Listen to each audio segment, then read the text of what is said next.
살아계신 하나님 감사합니다. 주신 하루 또 예배로 시작하게 하시니 너무나도 감사합니다. 우리는 아무것도 할 수 없음을 고백합니다. 그래서 주님의 도우심과 은혜가 필요합니다. 오늘 하루도 그 은혜로 살고 그 은혜로 승리하도록 주께서 은혜를 베풀어 주옵소서. 자격 없는 죄인을 세우셨으니 성령의 지혜와 지식으로 사용하여 주옵소서. 예수님의 이름으로 기도하옵나이다. 아멘. 은혜 받으실 하나님의 말씀은 갈라디아서 3장 1절에서 9절입니다. 갈라디아서 3장 1절에서 9절 말씀입니다. 성경을 찾아서 펼쳐보시길 바랍니다. 갈라디아서 3장 1절에서 9절 말씀. 저는 여기서 여러분은 계신 곳에서 저와 함께 한 목소리로 합독하여 읽겠습니다. 시작. 어리석도다 갈라디아 사람들아, 예수 그리스도께서 십자가에 못 박히신 것이 너희 눈앞에 밝히 보이거늘 누가 너희를 꾀더냐. 내가 너희에게 다만 이것을 알려 하노니 너희가 성령을 받은 것은 율법의 행위로냐 듣고 믿음으로냐. 너희가 이같이 어리석으냐. 성령으로 시작하였다가 이제는 육체로 마치겠느냐. 너희가 이같이 많은 괴로움을 헛되이 받았느냐. 과연 헛되냐. 너희에게 성령을 주시고 너희 가운데서 능력을 행하시는 이의 일이 율법의 행위에서냐 듣고 믿음에서냐. 아브라함이 하나님을 믿음에 이것을 그에게 의로 정하셨다함과 같으니라. 그런즉 믿음으로 말미암은 자들은 아브라함의 아들인 줄 알지어다. 또 하나님이 이방을 믿음으로 말미암아 의로 정하실 것을 성경이 미리 알고 아브라함에게 복음을 전하되 모든 이방이 너를 인하여 복을 받으리라 하였으니 그러므로 믿음으로 말미암은 자는 믿음이 있는 아브라함과 함께 복을 받느니라. 아멘. 갈라디아서 3장 1절에서 9절 말씀을 중심으로 성령으로 시작하였다가 육체로 마치겠느냐, 성령으로 시작하였다가 육체로 마치겠느냐라는 제목으로 갈라디아서 5번째 시간 하나님의 말씀을 나누겠습니다.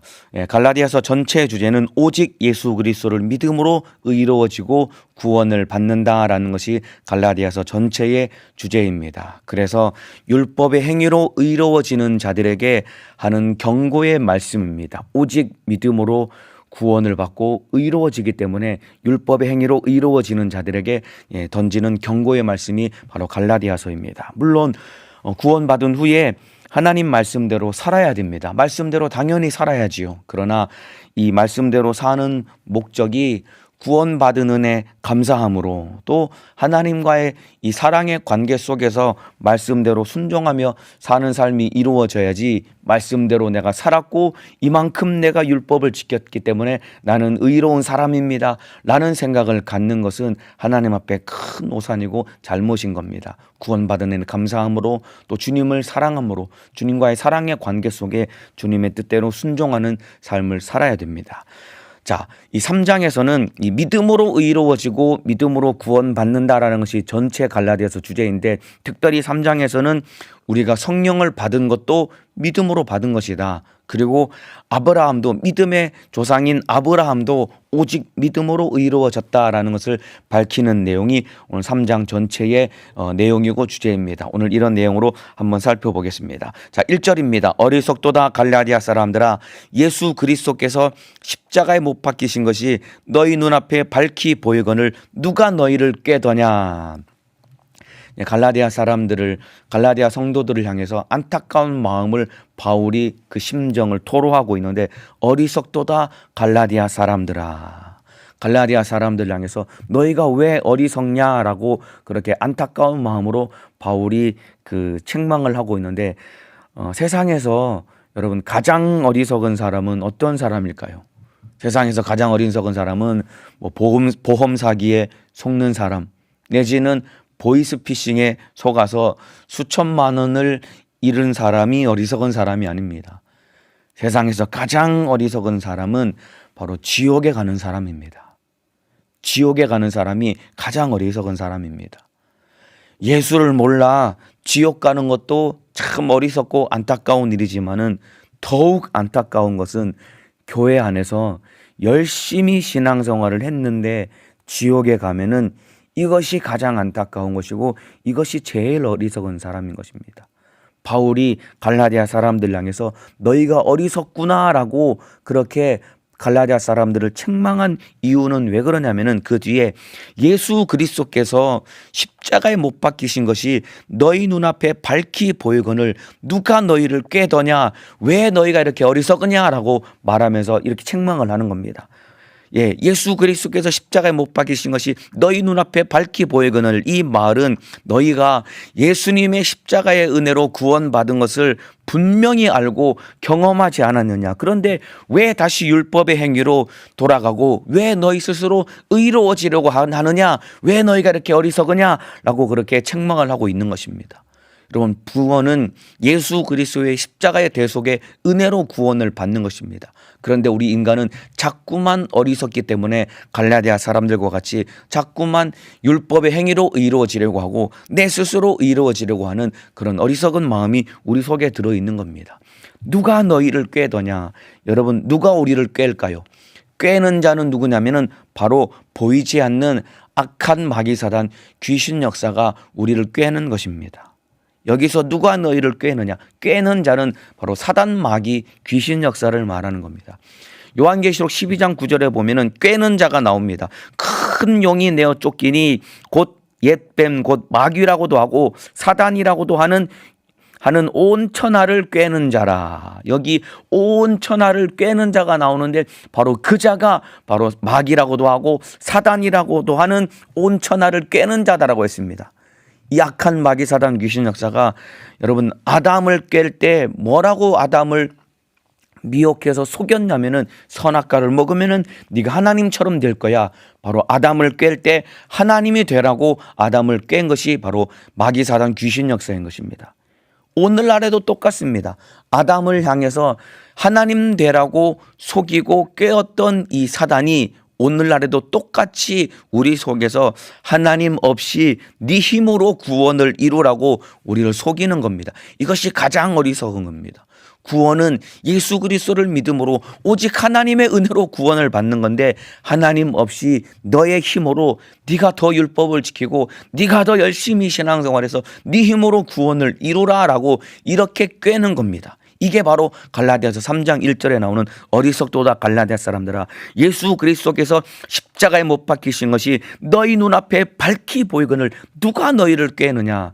바로 악한 원수가 갈라디아 성도들을 예수 없이 율법을 지켜서 구원을 이루라고 꾀는 것과 똑같이 오늘날에도 우리 열심으로 신앙생활에서 네 스스로 네가 노력해서 구원을 이루라고 우리 안에서도 이 원수가 꾀는 것입니다. 이 원수에게 속아서는 절대로 안 되는 것입니다.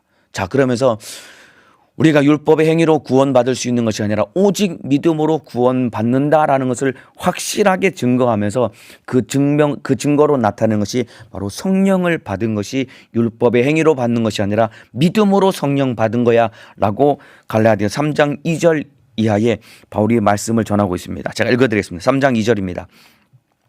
내가 너에게 다만 이것을 알려 하노니 너희가 성령을 받은 것은 율법의 행위로냐 듣고 믿음으로냐.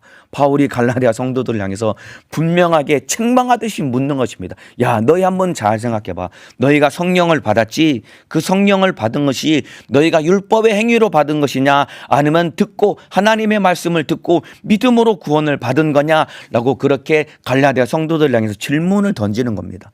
여러분, 우리가 성령 받은 것은 예수를 믿었기 때문에 성령을 받은 거예요. 아멘이시죠?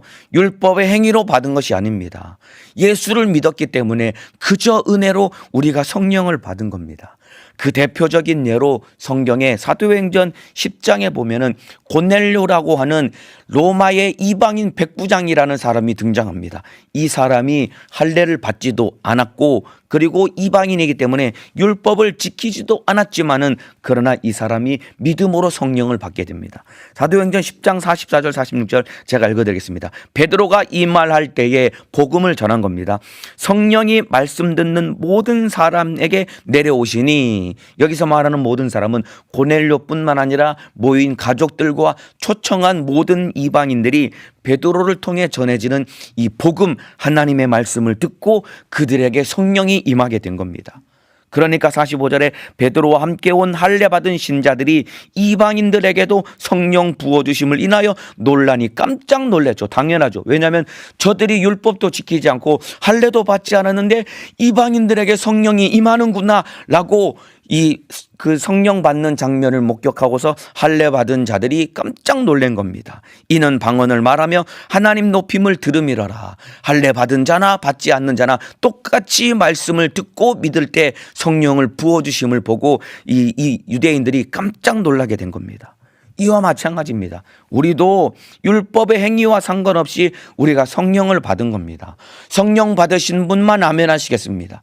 여러분들이 성령을 받을 때 율법을 다 지키고 하나님의 말씀대로 완벽하게 살았을 때 자, 이제 네가 자격을 갖추었구나 라고 해서 하나님이 우리에게 성령을 주셨습니까? 그게 아니거든요. 여전히 죄 가운데 있고 여전히 내 안에 부족함이 있고 여전히 내 안에 허물이 많지만은 예수 믿었기 때문에 하나님의 은혜로 우리에게 성령을 부어주신 것입니다. 예수님이 우리를 구원할 때 우리에게 찾아오셔서 야, 너 이거 하고 네가 이거 고치면은 내가 너 위에 죽어줘서 너를 구원해 줄게 라고 우리 주님이 그렇게 말씀하지 않았습니다. 예수님이 우리를 구원해 주실 때 우리에게 찾아오셔가지고 야, 아무개야, 너 이거 하고 너 이거 고치면은 내가 너 위에 구원해 줄게, 너 위에 죽어서 구원해 줄게, 그렇게 말씀하지 않았습니다. 로마서 5장 8절에 보면은 우리가 아직 죄인 되었을 때에 그리스도께서 우리를 위하여 죽으심으로 하나님께서 우리에게 대한 자기의 사랑을 확증하셨느니라. 여전히 죄인인 채로 남아있는 우리를 위해 예수님이 십자가 달려 피 흘려 죽어주셔서 우리를 구원해 주신 것입니다. 그저 사랑하기 때문에, 여전히 죄인이지만은 그저 사랑하기 때문에 예수님이 우리 위해 죽어주셔서 우리가 구원을 얻은 것입니다.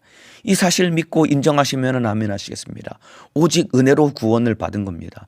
죄인이지만은 죄인인 채로 남아있는 우리를 위해서 예수님이 십자가 달려 피 흘려 죽어주셔서 우리를 구원해 주신 것입니다.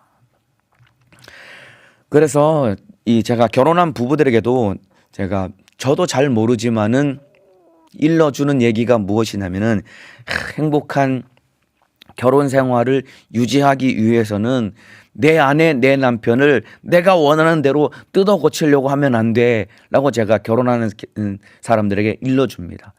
내 배우자, 내 남편, 내 아내를 내가 원하는 대로 뜯어 고치려고 하면 반드시 불행해진다. 결혼 생활에 문제가 생기는 이유는 내 배우자를 내가 원하는 대로 뜯어 고치려고 잔소리를 하기 때문에 마음이 상하고 부부싸움이 시작되고 감정의 골이 깊어지는 겁니다.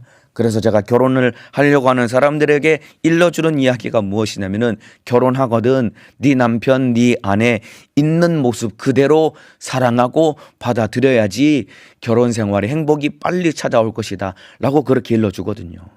마찬가지입니다, 여러분. 예수님도 우리를 있는 모습 그대로 사랑해 주셔서 그 은혜로 우리가 구원을 받은 겁니다.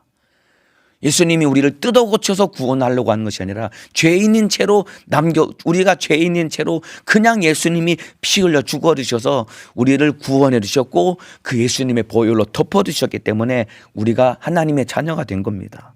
그리고 또한 보증으로 하나님의 은혜로 우리에게 성령을 보내주신 것입니다. 고린도후서 1장 21절 22절에 이런 말씀이 있습니다. 우리를 너희와 함께 그리스도 안에서 견고케 하시고 우리에게 기름을 부으시는 이는 하나님이시니 저가 또한 우리에게 인치시고 보증으로 성령을 우리 마음에 주셨느니라. 구원받은 우리에게 너는 구원받은 하나님의 자녀야 라는 것을 인치시고 보증하셔서 우리에게 성령을 보내주신 것입니다. 여러분, 성령이 내 안에 오셨지만은 성령님은 나 때문에 오신 분이 아닙니다. 성령님이 내 안에 오신 것은 내 안에 계신 예수님 때문에 오신 것이다 이 말입니다. 이 사실 인정하시면 아멘 하시겠습니다. 성령이 우리 안에 오셨습니다. 그런데 그 성령님은 나 때문에 내 안에 오신 것이 아니라 내 안에 계신 예수님 때문에 오신 것입니다. 바꿔 말하면은 내가 영적으로 완벽해지고 율법을 다 지켰기 때문에 성령님이 오신 것이 아니라 내 안에 예수의 피가 있고 내 안에 예수님의 생명이 있기 때문에 성령님이 나에게 오신 것입니다. 그래서 한마디로 말하면은 우리가 구원받은 것도 은혜로 받은 것이고 성령 받은 것도 은혜로 받은 겁니다. 그래서 우리는 주님 앞에 그저 겸손하게 신앙생활을 해야 되는 겁니다. 우리가 구원받고 성령 받은 것, 내가 노력하고 내가 잘나고 율법을 지켰기 때문에, 내가 더 다른 사람들보다 영적으로 살기 때문에 우리가 성령 받은 것 같습니까? 절대로 그렇지 않습니다. 오직 하나님의 은혜로 우리가 구원을 받았고 하나님의 은혜로 성령을 받았기 때문에 우리는 그저 하나님 앞에 겸손하게 신앙생활을 해야 됩니다. 자, 3절에 보면은 너희가 이같이 어리석으냐, 성령으로 시작하였다가 이제는 육체로 마치겠느냐.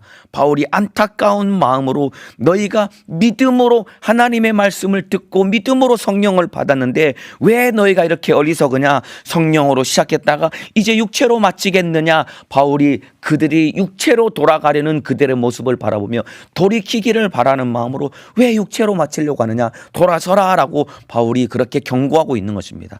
여기서 말하는 성령으로 시작하였다가 육체로 마치겠느냐라는 말은 은혜 받고 기도도 하고 예배도 드리고 소위 말해서 신앙생활하고 영적 생활하다가 조금 은혜가 떨어져 가지고 신앙생활 예배도 빠지고 안 하던 게임도 하고 안 마시던 술도 마시고 안 마시던 담배도 피고 이런 삶으로 돌아가는 삶을 육체로 마치겠느냐라는 말이 아닙니다, 여러분.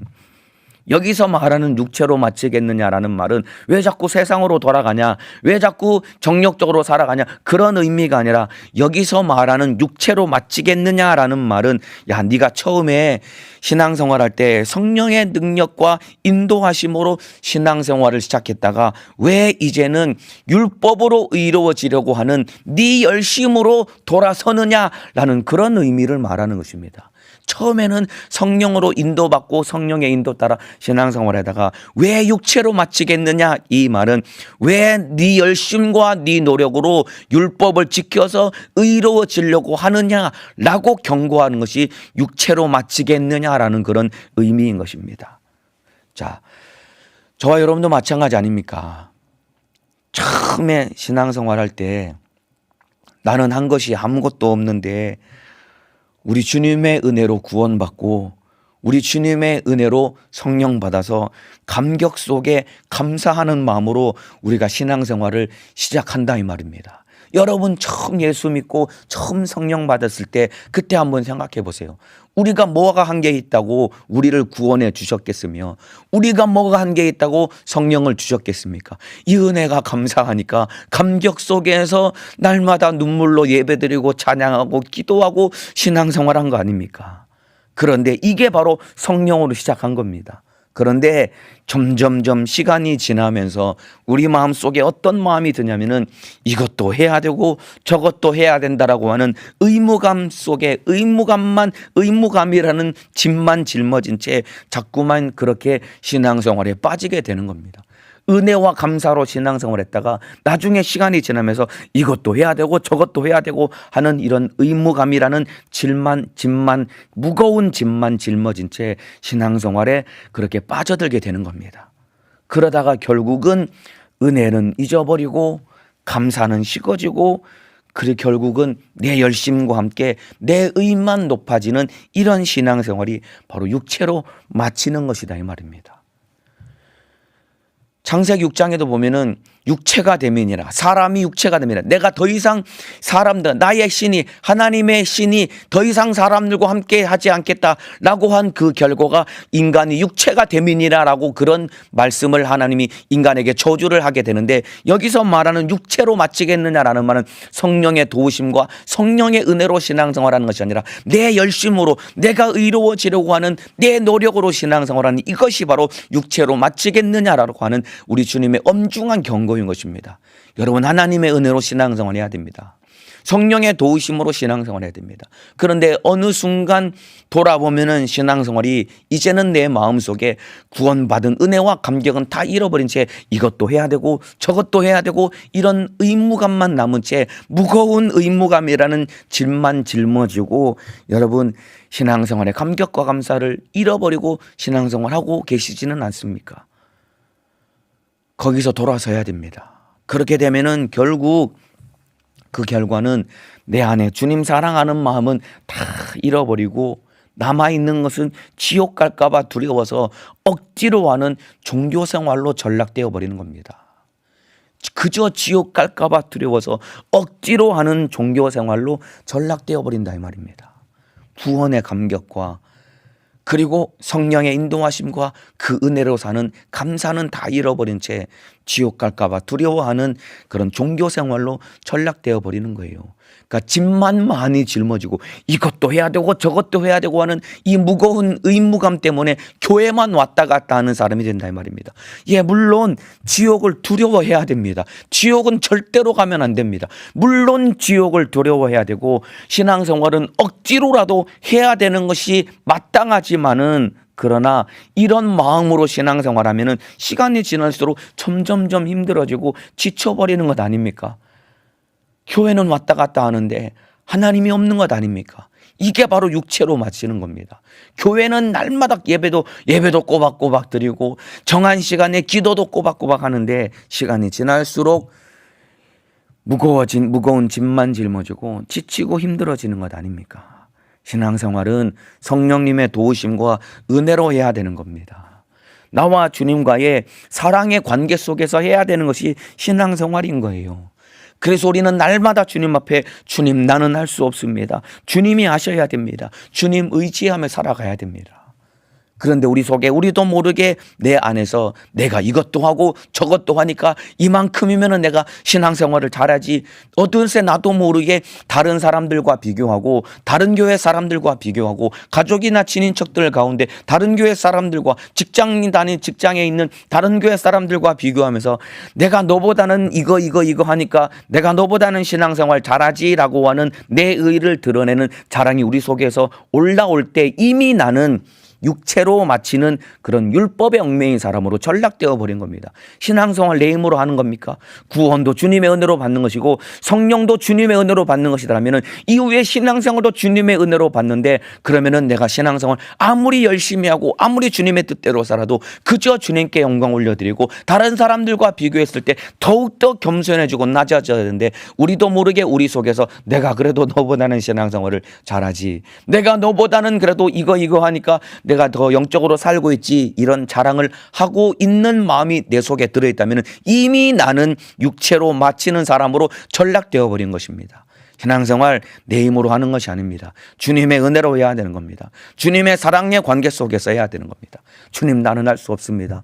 우리 주님이 도와주셔야 됩니다. 주님의 은혜로 해야 됩니다. 날마다 무릎 꿇고 겸손해야 되는데 어느덧 내 안에 교만은 싹 터 있고, 그리고 교만과 함께 내 힘으로 하려고 하기 때문에 잘하는 것 같고 다른 사람들과 비교했을 때 내가 너보다는 신앙생활 잘하지 라는 이 자랑하는 마음이 있으면서도 우리 마음 한켠에 힘들다, 지치다 라고 하는 이런 무거운 짐만 짊어진 채로 그저 지옥 갈까봐 두려워서 억지로 하는, 교회만 왔다 갔다 하는 종교 생활을 하고 있지는 않은지 돌아보아야 됩니다.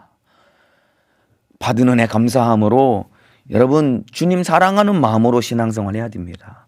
신앙생활 내가 하려고 해서는 안 됩니다.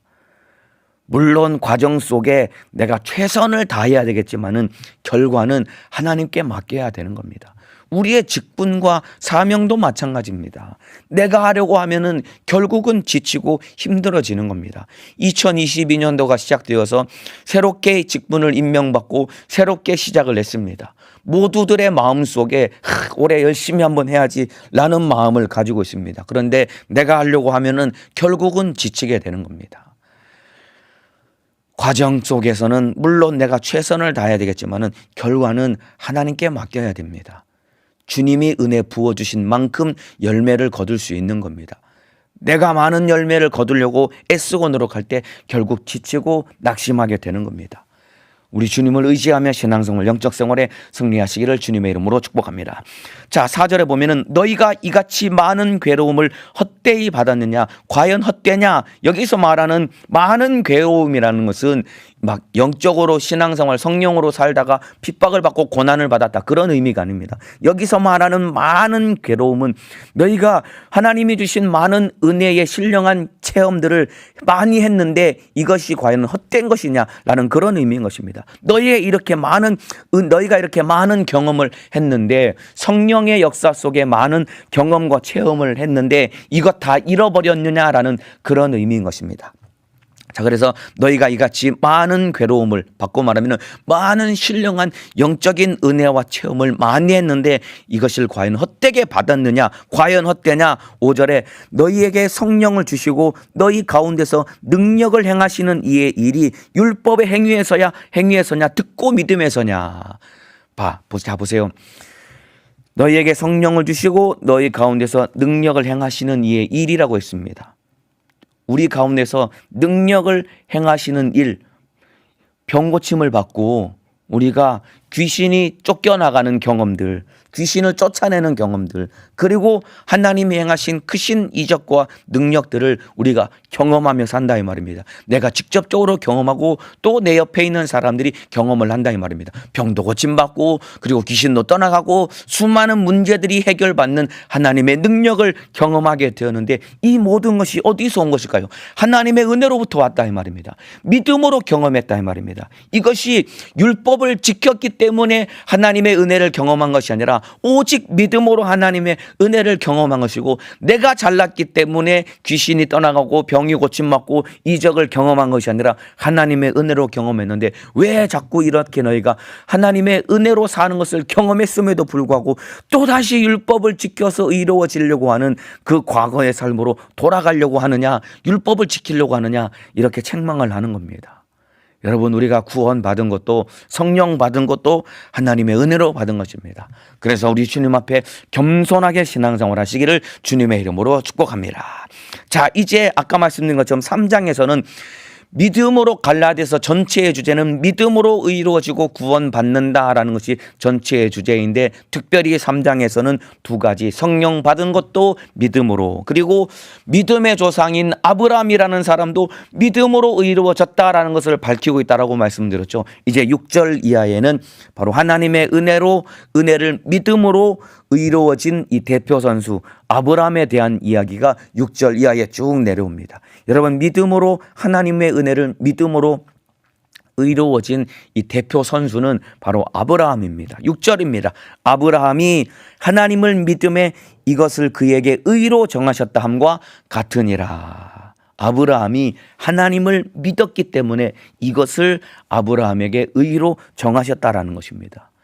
여러분, 그 믿음으로 의로워진다라는 이 이야기를 하면서 바울이 왜 아브라함이라는 인물을 대표로 들었냐면은 아브라함이라는 사람은 율법이 있기 전에 살았던 사람입니다.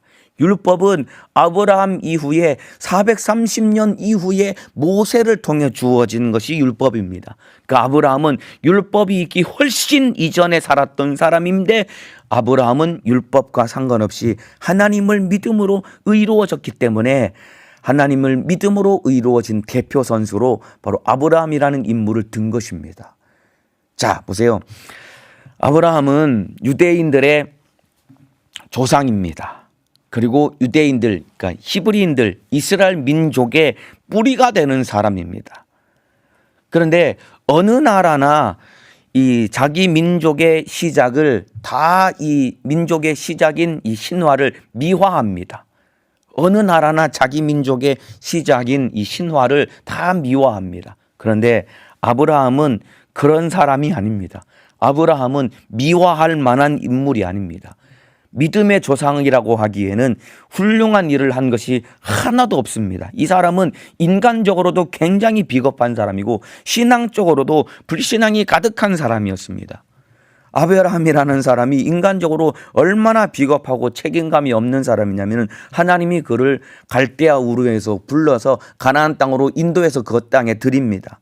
그런데 조금 기근이 있으니까 아브라함이 금방 어디로 갔냐면은 가나안 땅에 있으라고 했는데 애굽 땅에 가서 어떤 일을 겪냐면은 애굽 왕 바로가 사라가 너무 예쁘니까 이 아내로 취하게 됩니다. 그런데 아브라함이 자기 아내가 이쁜 줄 알았던 모양입니다. 그러면서 이 애굽 땅에 가기 전에 자기 아내에게 뭐라고 이야기하냐면은 여보, 당신이 너무 얼굴이 이쁘니까 당신하고 같이 가면 내가 죽을 수도 있을 것 같으니까 가면은 내가 당신을 나의 아내라고 하지 않고 당신을 나의 누이라고 할 테니까 좀 이해 좀 해주시오 라고 그렇게 비겁하게 말했던 사람입니다. 그리고 실제로 바로가 이 너 옆에 있는 여자가 누구냐라고 말하니까 내 아내다라고 말을 해야 되는데 아브라함이 얼마나 비겁하냐면 자기와 함께 살고 있는 아내를 아내라고 말하지 않고 누이라고 속인 겁니다. 아내를 아내라고 해야지 아내를 누이라고 속이는 이렇게 인간적으로 비겁하고 책임감이 없는 사람입니다. 이 일을 자그마치 2번이나 똑같은 일을 저지르게 됩니다. 이만큼 아브라함은 인간적으로도 비겁한 사람입니다. 의로움이라고는 찾아볼 수 없는 사람입니다. 더군다나 아브라함은 불신앙이 가득한 사람이었습니다. 하나님이 아브라함에게 너에게 아들을 줄 거야 라고 약속을 하시고 내 씨로 인해서 천하 만민이 복을 받을 것이라고 약속하시면서 아들을 분명히 주시겠다고 약속을 했는데 아브라함은 이 약속을 받고도 약속이 더디 이루어지니까 자기 집에서 기른 종 엘리에셀을 후사로 생각하고 하나님 이 엘리에셀이라고 하는 이 종이 하나님 저의 후사가 될 것입니다. 그렇게 하나님 앞에 불신앙 가득한 말을 하나님 앞에 내어놓은 것입니다. 하나님의 약속이 이제 다 필요 없고 저는 그냥 우리 집에서 기른 이 종, 이 사람이 저의 후사, 저의 상속자가 될 테니까 하나님 이제 그만합시다. 이렇게 하나님께 대들고 불신앙의 모습을 보인 겁니다. 더군다나 약속을 했음에도 불구하고 하가를 통해 이스마엘을 출산하는 그런 또 실수를 한 사람이 바로 아브라함이라는 사람입니다. 그러니까 아브라함은 믿음의 조상이라고 하기에는 아무런 근거가 없는 인간적으로도 비겁하고 무책임하고 그리고 신앙적으로도 불신앙이 가득한 사람임에도 불구하고 그럼에도 불구하고 하나님이 아브라함을 믿음으로 의롭게 여기셨다라는 겁니다. 아브라함이 하나님을 믿음에 이것을 그에게 의로 정하셨다함과 같음이니라. 이 말씀은 창세기 15장 6절 말씀을 인용한 것입니다. 여러분 우리가 잘 알듯이 아브라함이 창세기 22장에 가면은 이삭을 번제로 바치는 엄청난 믿음의 고백을 하지요. 근데 그 믿음의 행위를 하기 이전에 이미 창세기 15장에 22장 이전에 창세기 15장에 아브라함이 하나님을 믿음에 이것을 그에게 의로 정하셨다함과 같음이니라. 오직 하나님을 믿었기 때문에 이삭을 바치기 전에 아브라함이 하나님을 믿었기 때문에 의롭다라고 여겨주신 것입니다. 이와 마찬가지입니다. 7절에 보면은 그런즉 믿음으로 말미암은 자들은 아브라함의 아들인 줄 알지어다. 아브라함처럼 저와 여러분도 자격 없는 사람들입니다. 그리고 저와 여러분도 잘한 것이 하나도 없는 털끝만큼도 잘한 것이 없고 털끝만큼도 자격 없는 죄인이지만은 우리가 예수 그리스도를 믿음으로 구원을 받은 것이고 아브라함과 함께 복을 받게 된 자가 된 것이다 이 말입니다. 이 사실 믿고 인정하시면 아멘 하시겠습니다. 그래서 9절에 그러므로 믿음으로 말미암은 자는 믿음이 있는 아브라함과 함께 복을 받느니라.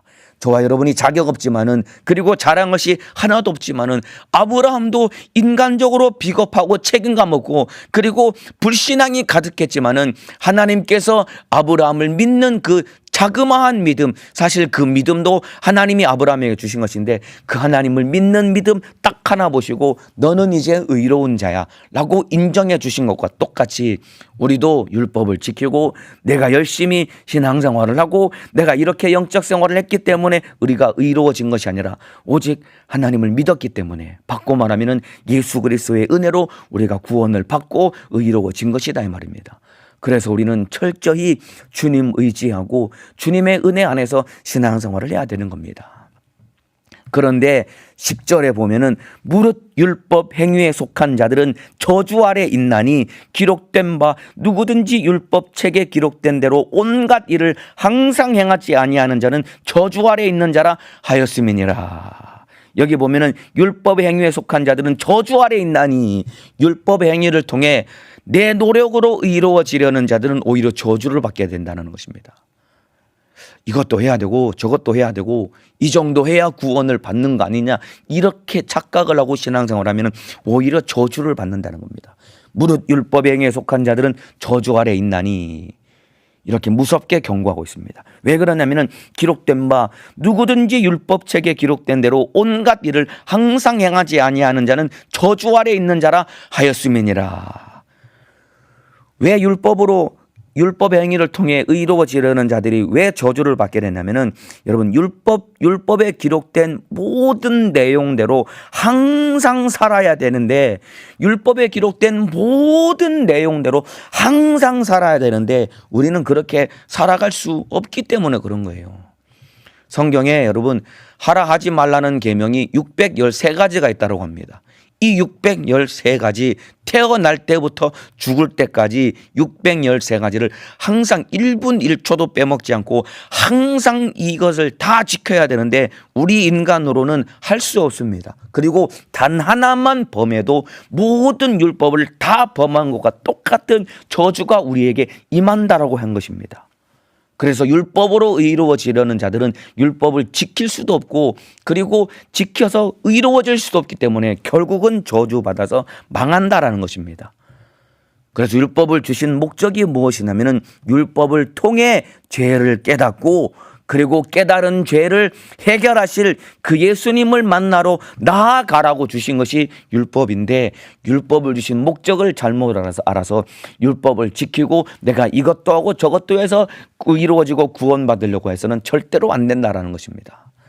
자, 그러면서 13절에 율법을 지켜서 의로워지려고 하다가 저주받은 자들에게 주시는 해법을 13절에 기록하고 있습니다. 그리스도께서 우리를 위하여 저주를 받은 바 되사 율법의 저주에서 우리를 속량하셨으니 기록된 바 나무에 달린 자마다 저주 아래 있는 자라 하였음이니라. 율법을 지키려다가 저주받아서 망하게 된 자들을 구원하기 위해서 예수님이 나무에 달려서 우리 대신 저주를 받아서 우리를 구원해 주셨다라는 것입니다. 율법의 저주 아래 있는 우리를 위해서 예수님이 저주의 나무인 십자가 달려 피 흘려 죽어주셔서 우리를 저주에서 속량, 이것은 자기 목숨을 대가로 지불하고 노예를 해방시키듯이 감옥에 갇힌 죄수를 꺼내오듯이 우리를 죄와 사망과 지옥에서 속량, 꺼내서 건져서 구원했다라는 것입니다. 그래서 14절에 이는 그리스도 예수 안에서 아브라함의 복이 이방인에게 미치게 하고 또 우리로 하여금 믿음으로 말미암아 성령의 약속을 받게 하려 함이니라. 예수 때문에 우리가 구원을 받았고 예수 때문에 성령을 받은 것입니다. 내가 노력해서 받은 것이 아닙니다. 갈라디아서는 계속해서 이 이야기를 하는 겁니다. 너희는 예수님의 은혜로 구원받은 거야.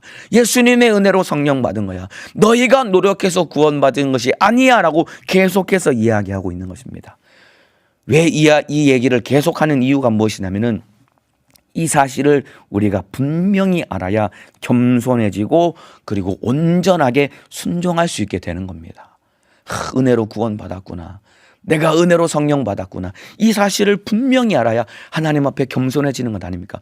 조금이라도 내가 한 것이 드러나게 되면은, 바로 내가 했다라는 생각이 들어오게 되면은 내가 드러나게 되고, 그만큼 나는 교만해지고 그만큼 나는 하나님께 불순종하는 자로 전락되는 겁니다. 그런데 주님, 나는 한 것이 아무것도 없네요. 오직 주님의 은혜로 구원받았네요. 이 분명한 인식이 있어야 하나님 앞에 갈수록 더 겸손해지고, 그래야 우리 주님 앞에 온전하게 순종할 수 있게 되는 것이다 이 말입니다. 창세기 22장에 아까 말씀드린 것처럼 아브라함이 이삭을 번제로 드립니다. 창세기 22장에 하나님께서 아브라함아, 너의 독자 이삭을 내가 지시할 그 산 모리아 산에 가서 네 아들을 번제로 바치라라고 하나님이 아브라함에게 명령을 하십니다. 그런데 놀랍게도 아브라함이 왜 그래야 됩니까? 어떻게 그럴 수 있습니까? 한마디도 하나님께 질문을 하거나 반문하지 아니하고 그대로 순종함으로 그 이튿날 이삭을 데리고 모리아산으로 출발해서 3일 만에 가서 이삭을 모리아산에 번제로 드리게 됩니다. 아브라함이 어떻게 그런 믿음을 가질 수 있게 되었을까요? 왜 그러냐면은 아브라함이 근 25년이 넘는 세월 속에 하나님의 은혜로 사는 것이구나, 결국은 이삭도 하나님의 은혜로 주셨구나 라는 것을 아브라함의 마음속에 분명히 아브라함이 깨닫게 된 겁니다. 이것이 걸리는데 아브라함이 25년이 넘는 시간이 걸린 겁니다. 하나님의 은혜로 사는 것이구나, 이삭도 하나님의 은혜로 주신 것이구나 라는 것을 아브라함이 분명히 알았기 때문에 아브라함은 하나님 앞에 겸손한 사람이 된 겁니다. 창세기 22장에 아브라함이 이삭을 번제로 드릴 때 아브라함은 하나님의 은혜 앞에 겸손한 사람으로 만들어지고 완성된 겁니다. 그리고 겸손했기 때문에 온전한 순종을 할 수 있는 사람으로 그가 만들어진 겁니다. 하나님이 이것을 보고 그때 아브라함에게 독자 이삭을 번제로 바치라고 명령을 하셨고, 아브라함이 독자 이삭을 번제로 바치는 그 믿음을 받으시고 아브라함을 통해 예수 그리스도를 주실 것을 약속하시고, 그 믿음 통해서 예수님이 오시는 약속이 완성된 것이다 이 말입니다. 우리 안에도 마찬가지입니다. 우리 안에 있는 영생, 내 안에 모신 성령, 은혜로 주신 것입니다. 그렇기 때문에 저와 여러분은 하나님 앞에 겸손해야 되는 겁니다. 겸손한 자가 순종할 수 있는 것입니다. 나는 할 수 없습니다. 주님이 하셔야 됩니다. 주님과의 이 사랑의 관계 속에 겸손해야 진짜 신앙생활 할 수 있는 겁니다. 이것이 성령으로 시작하였다가 육체로 마치겠느냐라고 갈라디아 성도들을 안타깝게 책망한 사람이 되지 않는 유일한 길이고 유일한 비결인 것입니다. 아브라함이 겸손하게 하나님의 은혜로 산다는 것을 깊이 깨닫고 겸손하게 사는 자가 되고, 그리고 순종하는 사람이 되어서 이삭을 번제로 드린 것과 똑같이 저와 여러분도 온전한 신앙생활, 온전하게 순종함으로 내 목숨까지 주를 위해 내어드릴 수 있는 그런 신앙생활을 하기 위해서는 은혜로 사는 사람이 되어야 됩니다. 내 노력과 내 힘으로 사는 것이 아니라 은혜로 사는 사람이 되어야 됩니다. 그래서 신앙생활은 성령으로 시작해서 성령으로 승리하고 성령으로 마감 지어야 됩니다. 성령으로 시작하였다가 육체로 마치겠느냐? 하나님 없이 네 힘과 너의 노력으로 네가 천국 가려고 애쓰고 노력하겠느냐? 이런 삶이 아니라 성령으로 시작한 신앙생활, 성령으로 하고 성령으로 마감 짓고 성령으로 승리해야 되는 것입니다. 우리 힘으로 구원받는 것이 아닙니다. 은혜로 구원받았습니다. 은혜로 구원받았다는 것을 깊이 깨닫고 내가 한 것이 없습니다. 그저 주님의 은혜입니다. 라는 것을 깨닫고 우리 주님 앞에 더욱 겸손한 자가 되어서 내가 이만큼 신앙생활 했으니까 나는 영적인 사람이다. 이거 자랑하는 것 하나님 보시기에 얼마나 초라하고 부끄러운 일이겠습니까? 나는 한 것이 없습니다. 주님 은혜로 삽니다. 라는 분명한 인식을 가지고 하나님 앞에 겸손하게 나아져서 주님이 무엇을 말씀하실지라도 순종할 수 있는 믿음의 사람 되시기를 주님의 이름으로 축복합니다. 기도하겠습니다. 아픈 사람은 아픈 곳에, 문제가 있는 사람은 가슴에 손을 넣겠습니다. 하나님, 성령으로 시작하였다가 육체로 마치겠느냐? 갈라디아 성도들을 향해, 오늘을 살고 있는 우리를 향해 우리 주님이 엄중하게 경고하고 있습니다. 육체로 마친다는 것은 하나님의 은혜 없이 내 힘과 내 노력으로 내가 열심히 율법을 지켜서 내가 열심히 노력해서 구원받으려고 노력하는 이것이 육체로 마치는 것입니다. 신앙생활 내 힘으로 할 수 있는 것이 아닙니다. 우리가 구원받은 것도 은혜로, 성령 받은 것도 은혜로 받았기 때문에 이제는 우리가 주님 앞에 겸손하여서 그저 주님 앞에 순종하는 사람이 되어야 되겠사오니, 아브라함이 하나님의 부르심을 받고 25년이라는 시간을 거쳐가며 드디어 하나님 앞에 참으로 은혜로 삶을 깨닫고 겸손한 사람이 되어서 순종하는 사람이 되었을 때 그가 하나님께 이삭을 번제로 바칠 수 있었던 것처럼 우리도 은혜로 삶을 깊이 깨닫고 하나님 앞에 겸손한 자가 되어서 온전하게 순종하되 우리도 내 목숨 아끼지 아니하고 주님께 내어드릴 수 있는 순종의 사람 될 수 있도록 인도하여 주옵소서. 그러나 악한 원수는 그래도 내 힘으로 살아야지, 그래도 내가 이 정도는 해야지라고 하는 내 힘과 내 노력과 내 의로 신앙생활하고 하려고 속이는 이 원수는 떠나가게 도와 주옵소서. 교만하게 만드는 원수도 떠나가게 도와 주옵소서. 나사렛 예수님의 이름으로 명하노니 내 노력으로 신앙생활하게 만들고 교만하게 만들고 의를 드러내게 만들고 겸손하지 못하게 만들고 불순종하게 만들고 병들게 만드는 못된 원수야, 나사렛 예수님의 이름으로 명하노니 떠나갈지어다. 예수님의 이름으로 명하노니 떠나갈지어다. 떠나갈지어다. 떠나갈지어다. 떠나갈지어다. 떠나갈지어다. 우리 주님, 우리 성도들 믿음으로 지켜주시고, 코로나 바이러스가 너무나도 많이 창궐하고 있습니다. 우리 성도들 한 사람도 코로나 바이러스에 감염되지 않도록 지켜주시고 주의 사자도 강건하게 사용하여 주옵소서. 두 손 높이 들고 주여 삼창하고 기도하시겠습니다. 주여, 주여, 주여.